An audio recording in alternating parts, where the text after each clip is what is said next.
KNOC, Hard Rockology Show, Heaven Below, doing a little AC/DC, right? Gotta do it. Hell yeah. Yeah, we gotta feel that. The beers did it.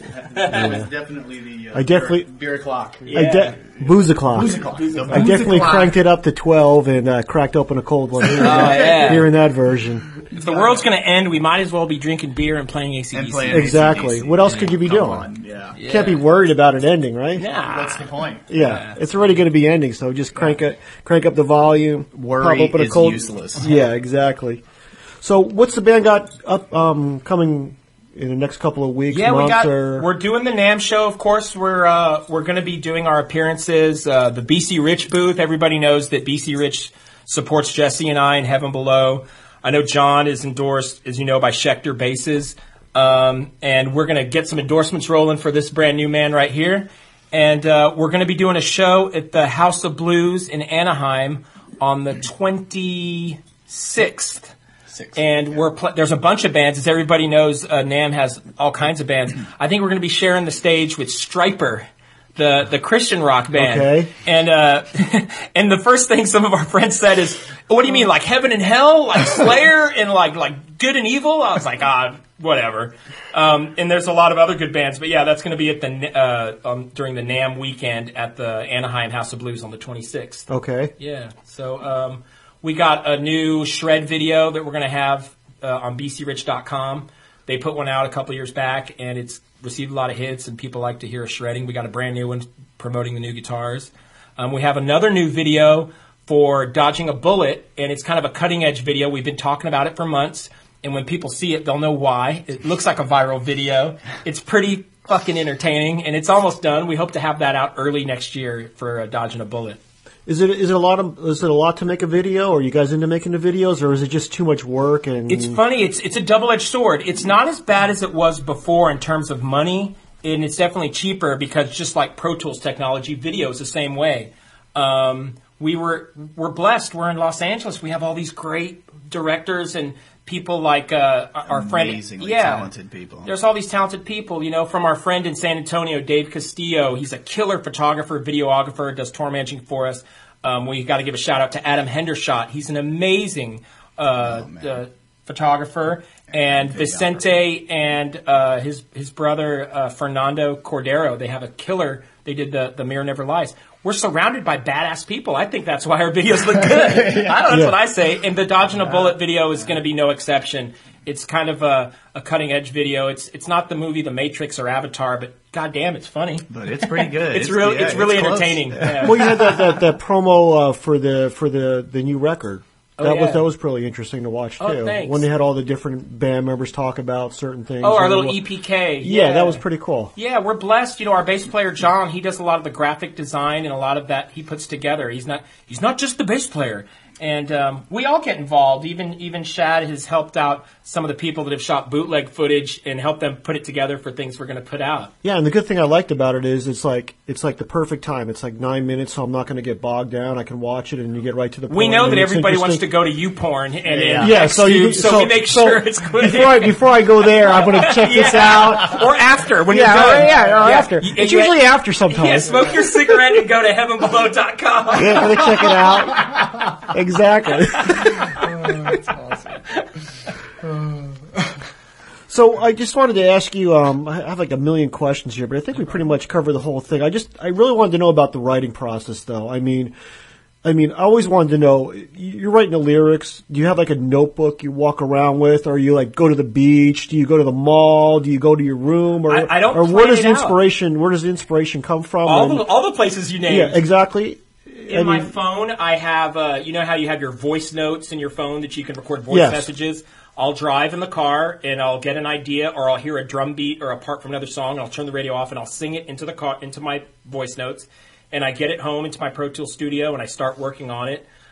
Even the beach, I'll chill out there. I'm not really that poetic, at least I don't think of myself as that, but what usually starts with a riff or a song idea, and then I put the candles on in my home studio, and, I break out a bottle of wine or a Newcastle or an IPA, and I do let the lyrics I try to let them come to me. I'm not like I'm a prophet or anything, but you need to stay away from the IPA. Yeah.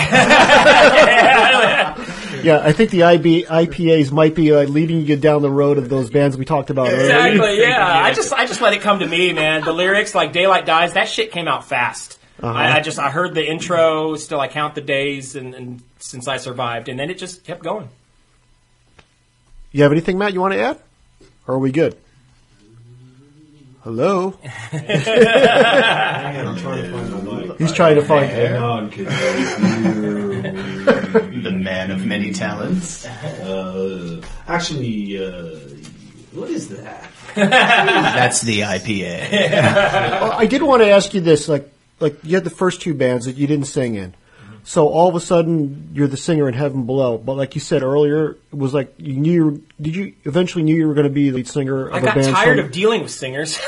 Okay. What do they call it? LSD, lead singers? Yeah, LSD. I definitely have put up with my share of that. And I think the guys in my band are lucky that I've put up with that because I don't bring any of that bullshit ever. You know? I'm very lucky because and so are people who would have to listen to me sing. I am so fortunate to find a guy who knows about the LSD syndrome. Yeah. The only thing I say for me, as far as me having LSD, is I tell the guys I have to get full sleep. I got to get 8 hours at least for a show, and I have to be hydrated. Otherwise, I won't be able to go and hit all that high crazy shit. It's not there unless I got it.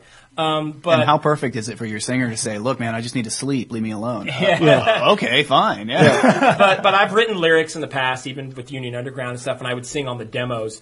The big deal for me with Heaven Below is like, okay, I'm going to be the singer. I cannot be the guy that's shy with his hair in his face, looking down at the guitar. I didn't want to be that. So I just said, I guess I gotta act like I got huge balls and have it be believable, genuine. So is it difficult for you to you're singing, you got to focus on the singing and you got to focus on the guitar playing? For me, I've been playing guitar since I was 11 years old. So it's like second nature almost? I don't even think when I play guitar. I mean, a couple spots when me and Jesse do fast solos, I'll be like, okay, yeah, make sure you're on that fret. Okay, make all the notes clean. But no, when I'm playing rhythm guitar and singing, I'm not thinking about guitar at all. Yeah. If that thing's in tune and I can hear it, I'm only thinking, okay, can you hit this real high note coming up? Yeah, you can. Yeah, that's pretty amazing. Yeah, that's pretty amazing. So if you guys had to pick, your favorite hard rock album of all time, since we didn't get to do a wall pick tonight, I'm just asking you, in general. So many. You got to pull one out. Pull out one of the top two at least. Just a couple. How about a couple? Hard rock album of all time. I mean, Enema is. I don't even know if that qualifies as hard rock. It is, sure. I mean, but that was. That changed you, huh? That changed me. Yeah. That altered my trajectory. Yeah. I know that's a little more progressive than. Then give another one. No, one more, Shad. A couple more. A couple more. I'll give you a couple more. Exit Stage Left. Yeah, definitely. So you're going with a live album? Yeah, I that record. I think that's there. It is. That was closer exactly. to the heart. Yeah. See, but this is part. This was part of it for me. I'm a drummer, man. I'm that earth guy. I pull it up from the earth. So the idea that record is live, that to me is the element of art. It came together. They weren't. I mean, I know back in the day, and we still do it to these days. People do live things and they go in and they're going to recut certain things. But the vibe of that and just the idea that they pulled it off live, and then to go and see that band, to go and see Rush play and be like, wow, they really did it. So you mentioned Exit Stage Left, right? Yeah. And how does that album compare to All the World's a Stage? How does it compare? Because they're both great live albums, but two different. But why that one? You know what? Probably time and space. Exit Stage Left came to me probably around 17, 18, at a point in my life where I was making some big decisions, I suppose. Which beer to drink? Which beer to drink, yeah. Or where could I score beer? Yeah. Who can I hit up for? Yeah. In all honesty, I was a trumpet player. I started out as a trumpet player. So I started on piano, but I went to trumpet. So I was very much into a jazz. I was into the Police and Sting and that kind of thing. And somehow Exit Stage Left came at a time and place where I was with a group of guys who were a little older than me, welcomed me into their group, into their band, and that was kind of a seminal moment.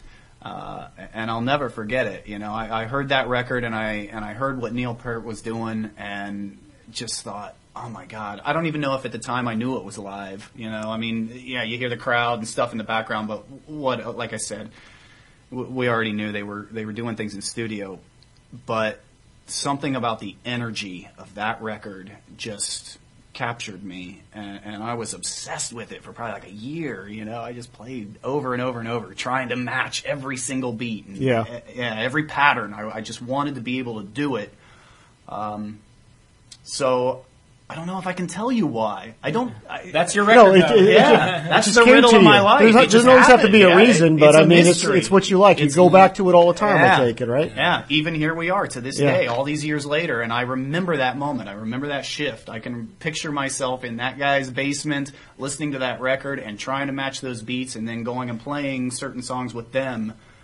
And it changed the direction of my life. I was like into the Police and the Cars growing up too. Then all of a sudden I had the shift too, like you talked about, not as far as a musician, but as a listener. And then I just gravitated towards the hard rock, the heavy metal. Is there anything for you? Can you think of a time? I would probably say Scorpions. Okay. In the early '80s, you know, like 80, 81 or whatever. Okay. My friend brought over an album and said, "Check this out." And we checked it out, but we were listening to like the Police.